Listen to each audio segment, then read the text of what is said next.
Hi friends, ഇന്ന് നമ്മൾ കേൾക്കാൻ പോകുന്നത് ദ ഷാഡോ 26-ാം ഭാഗം. രചന ആമിക, അവതരണം ബിൻസു ഷിജി. പക്ഷെ സാറേ, ആ പെൺകുട്ടി അവരുടെ മകൾ തന്നെയാണെന്ന് സാർ എങ്ങനെയാ ഉറപ്പിച്ചത്? ബാഗ് അവിടെ നിന്ന് കിട്ടി എന്നത് മാത്രം വെച്ച് അങ്ങനെ ഒരു നിഗമനത്തിലെത്താൻ കഴിയുമോ? മനു സംശയത്തോടെ ചോദിച്ചു. നകുൽ മേശപ്പുറത്തെ ഫയലിലേക്ക് നോക്കി ഗൗരവത്തിൽ പറഞ്ഞു. ബാഗ് മാത്രമല്ലടാ, അവർ കാണിച്ച ഫോട്ടോ അത് ആ കുട്ടിയുടെ തന്നെയാണെന്ന് എനിക്ക് ഉറപ്പാണ്. എങ്കിലും അവർ ആശുപത്രിയിൽ ചെന്ന് അത് അവരുടെ മകൾ തന്നെയാണെന്ന് നേരിട്ട് ഉറപ്പിക്കേണ്ടതുണ്ട്. അവരുടെ ബന്ധുക്കളെ ഞാൻ വിളിച്ചിട്ടുണ്ട്. അവർ ഉടനെ എത്തും.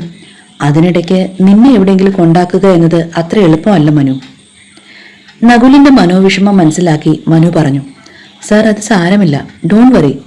ഞാൻ എൻ്റെ ഫ്രണ്ട്സിനെ ആരെയെങ്കിലും വിളിക്കാം. അവർ വന്ന് എന്നെ കൂട്ടിക്കൊണ്ടു പോയിക്കോളും. സാർ ഇവിടുത്തെ കാര്യങ്ങൾ നോക്കൂ. അത് വേണ്ടടോ, നകുൽ വേഗത്തിൽ പറഞ്ഞു. ഞാൻ ആദ്യം വിശ്വംഭരൻ സാറിനെ ഒന്ന് വിളിക്കട്ടെ. അദ്ദേഹം പറയുന്നത് പോലെ ചെയ്യാം. അല്ലെങ്കിൽ കാര്യങ്ങൾ കൂടുതൽ വഷളായേക്കാം. മൊത്തത്തിൽ കഷ്ടകാലമാണെന്ന് തോന്നുന്നു. വെറുതെ റിസ്ക് എടുക്കണ്ട. അത്രയും പറഞ്ഞുകൊണ്ട് നകുൽ വിശ്വംഭരൻ സാറിന്റെ നമ്പർ ഡയൽ ചെയ്തു. ഫോൺ ചെവിയിൽ വെച്ച് കാത്തിരുന്ന നകുലിനെ അത്ഭുതപ്പെടുത്തിക്കൊണ്ട് ആദ്യത്തെ റിങ്ങിൽ തന്നെ അദ്ദേഹം ഫോൺ എടുത്തു. പറയൂ നകുൽ.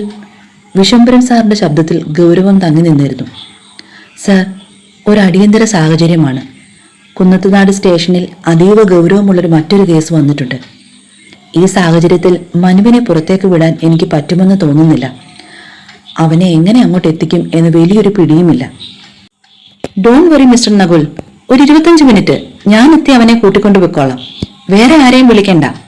കാര്യങ്ങൾ പെട്ടെന്ന് തന്നെ ഗ്രഹിച്ചുകൊണ്ട് വിശ്വംഭരൻ സാറിന്റെ ഉറച്ച ശബ്ദം മറുപുറത്തു നിന്ന് കേട്ടു.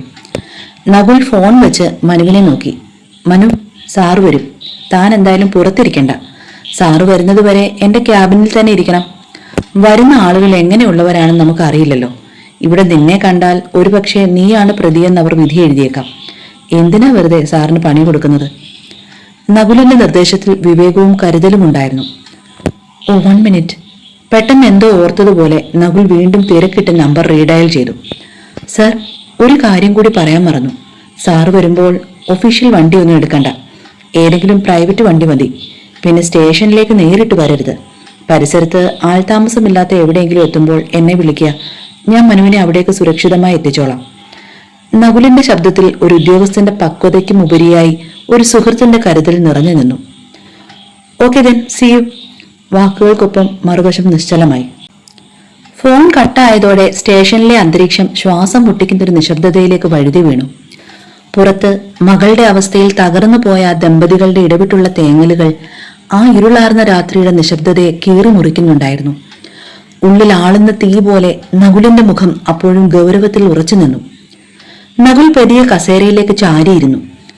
സാറ് ആള് കൊള്ളാലോ, ക്രിമിനൽ സിനിമയിലെ നായകന്മാരെ കൂട്ട്. നകുലിനെ അതിശയത്തോടെ നോക്കിക്കൊണ്ട് മനു ചോദിച്ചു. എടോ, തന്റെ അങ്കിൾ വിശ്വംഭരൻ ഈ നാടിനു വേണ്ട ആളാണ്. ആർക്കും ഏത് സമയത്തും ആശ്രയിക്കാവുന്ന കറയില്ലാത്ത മനുഷ്യസ്നേഹി. ഈ ലോകത്തെ അറിയാമല്ലോ, എന്തെങ്കിലും ഒന്ന് കിട്ടാൻ നോക്കിയിരിക്കുക എല്ലാവരും. അതുവരെ ചെയ്ത നന്മകളെല്ലാം മറന്നു പോകാനായിട്ട്. നമ്മളായിട്ട് അദ്ദേഹത്തിന് പ്രശ്നമൊന്നും കൊടുക്കരുതല്ലോ, അത്രമാത്രം. നകുൽ അത് പറയുമ്പോൾ മനുവിന്റെ കണ്ണുകൾ നിറഞ്ഞു. അയ്യേ, ഇതെന്താ ഒരുമാതിരി കൊച്ചു കുട്ടികളെ പോലെ? താൻ പക്ക ഇമോഷണൽ ആണല്ലോ. അതൊക്കെ പോട്ടെ, താൻ ഒന്നുകൂടി ഓർത്തു നോക്കിക്കേ. വേറെ എന്തെങ്കിലും പറയാൻ വിട്ടുപോയിട്ടുണ്ടോന്ന്? താൻ പോയാൽ പിന്നെ കിട്ടാൻ ബുദ്ധിമുട്ടാണ്. അതുകൊണ്ടാ വീണ്ടും വീണ്ടും ചോദ്യങ്ങൾ. നകുൽ ചോദ്യം തുടരുമ്പോൾ തന്നെ വീണ്ടും ഫോൺ ബെല്ലടിച്ചു. സാറേ, ഇത് പ്രഭാതാണ്. ആ പയ്യനോട് ഒരു കാര്യം കൂടി ചോദിക്കണം. അവിടെ ഏതെങ്കിലും തരത്തിലുള്ള വണ്ടികൾ കണ്ടിരുന്നു എന്ന്. ഈ പയ്യൻ പറയുന്ന സമയത്ത് കിഴക്കമ്പലം വഴി ഒരു ഡ്യൂക്ക് പാഞ്ഞു പോകുന്നത് കണ്ടതായി ഇവിടെ ഒരാൾ പറയുന്നത് കേട്ടു. രാത്രിയിൽ പത്രക്കെട്ടുകൾ എടുക്കാൻ പോയ വണ്ടിക്കാരാണ് കണ്ടത്. കേട്ടപ്പോൾ തന്നെ വിളിച്ചു എന്നേ ഉള്ളൂ. എന്തെങ്കിലും തുമ്പ് കിട്ടിയാലോ? Okay, thanks. ഞാൻ ചോദിച്ചു നോക്കട്ടെ. എന്തായാലും അയാളെ ഒന്ന് നോട്ട് ചെയ്തു വെച്ചോ. നമുക്ക് ചിലപ്പോൾ ആവശ്യം വരും. നകുൽ ഫോൺ ഡിസ്കണക്ട് ചെയ്ത് മനുവിനെ നോക്കി. എടോ, താൻ അവിടെ ആയിരിക്കുന്ന സമയത്തോ അല്ലെങ്കിൽ അതിനു ശേഷമോ ഏതെങ്കിലും ഒരു വണ്ടിയുടെ സാന്നിധ്യം അങ്ങനെ എന്തെങ്കിലും ഒന്ന് ഓർത്തു നോക്കിക്കേ. ആ സാറേ, ഞാനൊരു ഡ്യൂക്കിന്റെ സൗണ്ട് കേട്ടതുപോലെ എനിക്കൊരു തോന്നലുണ്ടായി. ഞാൻ അവിടെ നിന്നും ഇപ്പുറത്തേക്ക് മാറിയതിനു ശേഷമാണ് ആ ശബ്ദം കേട്ടത്. ആരെങ്കിലും ആ വഴിക്ക് വരുന്നതാവാം എന്ന് കരുതി ഞാൻ പ്രതീക്ഷയോടെ കാത്തിരുന്നു.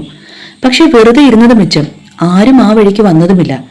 ആരുമില്ലെന്ന് മനസ്സിലായപ്പോഴാണ് ഞാൻ നിങ്ങൾക്ക് ഫോൺ ചെയ്തത്. എന്താ സാർ അങ്ങനെ ഒരു ചോദ്യം? അതെങ്ങനെ ഡ്യൂക്കിന്റെ സൗണ്ടാണെന്ന് ഇത്ര കൃത്യമായി പറയുന്നത്? ഒരു വണ്ടിയുടെ ശബ്ദം കേട്ടുകൊണ്ട് അത് തിരിച്ചറിയാൻ പറ്റുമെന്നൊക്കെ പറഞ്ഞാൽ വിശ്വസിക്കാൻ അല്പം പ്രയാസമാണ്. മനുവിന്റെ വാക്കുകളിൽ അതിശയിച്ചുകൊണ്ട് നകുൽ ചോദിച്ചു. എന്റെ സാറേ, എനിക്ക് വണ്ടികളോട് വലിയ ക്രേസാണ്. അതുകൊണ്ട് തന്നെ ഏതൊരു വണ്ടിയും അതിന്റെ ശബ്ദം വെച്ച് ഞാൻ ഐഡന്റിഫൈ ചെയ്യും. അത് കാറാണെങ്കിലും ബൈക്കാണെങ്കിലും. മനു പുഞ്ചിരിച്ചു. സാറേ, ഒരു മിനിറ്റ്. പുറത്തുനിന്നും ഏതോ വണ്ടിയുടെ ശബ്ദം കേട്ടപ്പോൾ മനു കാതോർത്തു. സാറേ, ആ വണ്ടി ഏതാണെന്ന് പറയാമോ? അവൻ ചോദിച്ചു. നീ തന്നെ പറ, കേൾക്കട്ടെ. അതൊരു പഴയ അംബാസഡർ കാറാണ്. അതിന്റെ തൊട്ടടുത്തായി എവിടെയോ ഒരു വാഗണർ കൂടി നിർത്തിയിട്ടുണ്ട്.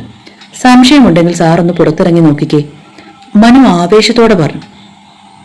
May coming sir? നകുൽ ആവേശത്തോടെ ചാടി എഴുന്നേൽക്കാൻ തുടങ്ങുമ്പോഴാണ് പുറത്തുനിന്നും ആരുടെയോ ചോദ്യം കേട്ടത്. 1 സെക്കൻഡ്. നകുൽ മനുവിന്റെ നേർക്ക് വിരൽ ചൂണ്ടി അകത്തെ മുറിയിലേക്ക് മാറി നിൽക്കാൻ ആംഗ്യം കാണിച്ചു. മനു പെട്ടെന്ന് തന്നെ നകുലിന്റെ ഉദ്ദേശം മനസ്സിലാക്കി ആ മുറിയിലേക്ക് മാറി. Yes please. മനു കാഴ്ചയിൽ നിന്നും മറഞ്ഞു എന്ന് ഉറപ്പുവരുത്തിയ ശേഷം നകുൽ അലക്ഷ്യമായി ഷെൽഫിൽ നിന്നും എന്തോ ഫയൽ തിരയുന്നത് പോലെ അഭിനയിച്ചു. നിങ്ങൾ വന്ന വണ്ടിയാണോ ആ അംബാസഡറും വാഗണറും ഒക്കെ? മനു പറഞ്ഞ കാര്യങ്ങൾ കറക്റ്റാണോ എന്ന് ഉറപ്പുവരുത്താൻ ആദ്യം ആ ചോദ്യം ചോദിക്കാനാണ് നകുലിന് തോന്നിയത്. അതെ സാർ. അപ്പോൾ സാർ ഞങ്ങൾ വരുന്നത് കണ്ടായിരുന്നു അല്ലേ?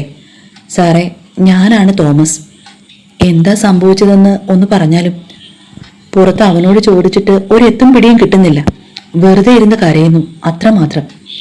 ആഗതൻ വല്ലാത്ത പരിഭ്രമത്തോടെ പറഞ്ഞു. ഇതാരാ? തോമസിനൊപ്പം വന്ന ആളെ ചൂണ്ടിക്കൊണ്ട് നകുൽ ഗൗരവത്തിൽ ചോദിച്ചു. തുടരും. അടുത്ത ഭാഗവുമായി കാണും വരെ ബൈ ബൈ. Stay safe.